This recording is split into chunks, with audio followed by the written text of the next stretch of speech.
Rulers, lords, king, and queen. When it comes to Vedic astrology, what does it all mean? How can you determine what is ruling your chart and what there is to pay attention to? Peace, my name is Stacy Patrice. Welcome back to my channel and welcome to my channel if it's your first time. I talk here a lot about sidereal astrology, in particular Vedic astrology, and its connections between life and yoga and other interconnections that I found really fanciful on my path. And today I wanted to talk about these terms because every Sunday I spend working with hungry, curious seekers of the methodology of sidereal astrology. And I heard myself talking about what it is that today's topic would be about and listening to myself repeat certain words over and over again. I said, I really want to do a video to just make this clear. So here we are. Make sure you like, share, and subscribe. And at the end, please do comment. So first of all, there are rulers of a chart. Whether you follow tropical or sidereal, you know that there are certain things called chart rulers.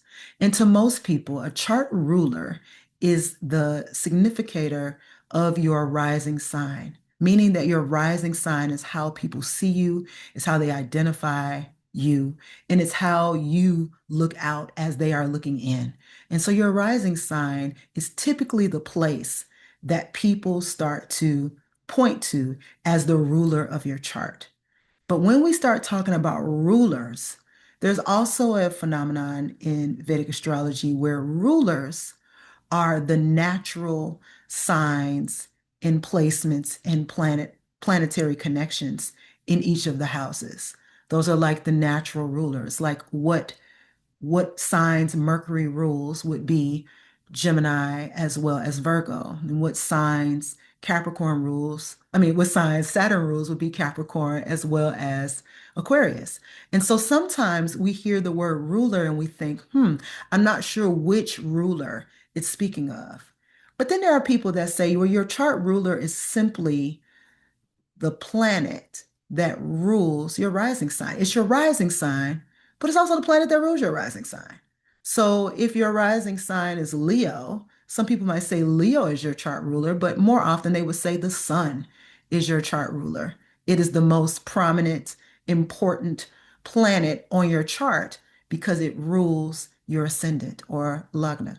So if in fact this is how people see the chart rulers, then that means that a chart ruler is not static, it's dynamic and different for each person based on what sign is ruling or what planet is ruling what sign at your ascendant. In addition to that, you can look at that and write that down, right? Like that's your chart ruler. But you can also look at the fact that that planet would probably be most significant because it is lending its energy to the sign that is on your ascendant. So, okay, that makes the most sense. But then that brings me to the topic of lords. And lords, particularly in Vedic astrology, are really interesting factors in the chart. Your lord is simply identifying where a ruling planet is placed in the chart, which is kind of similar to what we just talked about. But this can happen throughout your chart. This can happen absolutely anywhere in your chart. Again, dynamic. It can happen absolutely anywhere in your chart. It's not just looking to the first house. It's not just looking to a particular planet. So if a person is a Cancer ascendant, then the ruler of Cancer would be the moon. But that also can be seen as a lord in your chart based on where that planet is placed. So if you're a Cancer ascendant and the ruler of the Cancer is the moon, then where is the moon in your chart? And that would be referring to a lord. And I think of this like I think of a landlord, like I think of a person who owns a particular domain and they're responsible for the roles, responsibilities, and activity in that domain. It is literally their liability in that domain. And when you look at a chart, you can think of this in the same way. You can think of a ruler as whatever is going on in that house, whatever the activities of that domain of life are, this is the planetary ruler that is covering it.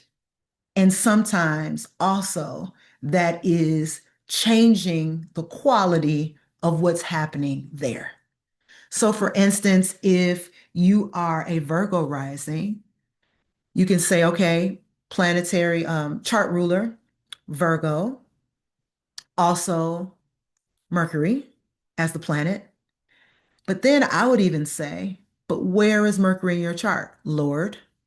Okay, you would say Mercury is in the eighth house. I would say, okay, Mercury being in the eighth house, I'm going to be paying special attention about the activities of the eighth house. There's a lot of, significators that come with the eighth house. Let's just say that we're talking about things that are not quite um, available to the public to know, things that are more in the hidden realms and depths, things that are happening from events that you can't really yet sense and see, but you can feel. And all of that's happening in the eighth house. If that's happening in the eighth house and Mercury is there, so it's the Lord of your ascendant in the eighth house, then that means that that Lord is kind of like paying attention to the activities of that house. And whatever is happening there and how that connects with Mercury is going to reflect back to the house where it came from. Now, the thing that's interesting about this is that there are a lot of things that can be said, right? Like, if you know everything that Mercury is about and you know everything that the eighth house is about, you can start to draw your own ideas of those connections and interconnections and make them a conclusion about whatever caused you to look there to begin with. But what's even more important is that your chart has a king and a queen. Your Vedic astrology chart, Sidereal, has a king and a queen. And the king of your chart is called the Atmakaraka. And this is whichever planet in your chart has the highest number of degrees. Now, some people will include Rahu in not usually K2, but Rahu in this, your North Node, and then other people will not include Rahu nor K2 because they are traveling retrograde. And so they don't want that reversal to be a part of the king of the chart. So sometimes your king of the chart will be the other placements that are actually planets, and whichever one has the highest degree is going to be the king of your chart. It is going to be the crown jewel of your chart. And when you think about that, let's say the king of your chart, let's say you have the highest degree in Saturn. Well, wouldn't that color your personality? Wouldn't that really change how you understand your life if you knew the king of your chart? Like this is the thing that's causing the most, it's coloring the most. It's giving me the most information about the kinds of things that I'm dealing with, the kind of person or temperament that I may have, as well as, just this idea that whatever is happening in my chart is coming to me in this particular way. So, yeah, Saturn being the king of the chart will have a very different feeling than perhaps, I don't know, if Mercury was the king of your chart or even the moon was the king of your chart, right? Whatever the highest degree is, it's like the most developed, the most, I would say it's a certain alignment to that energy or with that energy. But speaking of the moon, let's move over to the queen of your Vedic astrology chart, which is definitely going to be the moon. The moon is queen. She is queen.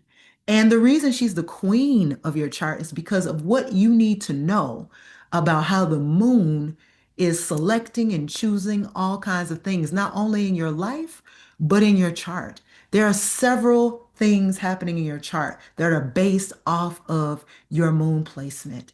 And so, not just the nakshatra that you were born under, not just the nodes, of course, of the moon and all of these things. But your moon is a very important placement because it is deeply in the subconscious, which is where Sidereal Vedic astrology is very proficient in speaking to. Your moon is talking about all of the things that you may not be able to see, but you may feel deep inside. And of course, it's going to be talking to you in whatever the quality is that that moon is shining through, right? So whether that is your nakshatra or if you want to look at it as just the sign in general, but definitely the nakshatra, your moon is an important aspect of your chart, and so is queen. And so no matter whose chart you look at, the moon is going to always provide more for you in Vedic astrology than perhaps people give credit for, where they look at the sun a lot in tropical astrology. And so that is my synopsis of lords, rulers, kings, and queens. And as you look at your chart, I want you to look at these four areas in your chart. And of course, if you're looking at the lords, that's going to take quite a bit more time. But consider these four aspects of a chart when you're looking at yourself through your chart, as these are the things that are speaking to you, in addition to the positions of all that is in an array around or within your chart. Please comment, let me know what you found. I'd love to hear it. I'd love to especially hear about your king and queen. That would be really interesting to see in the comments. Of course, you can also talk to me about the rising sign or share whatever you like because it benefits us all. And I look forward to hearing you in the comments and seeing you on the next video. Peace.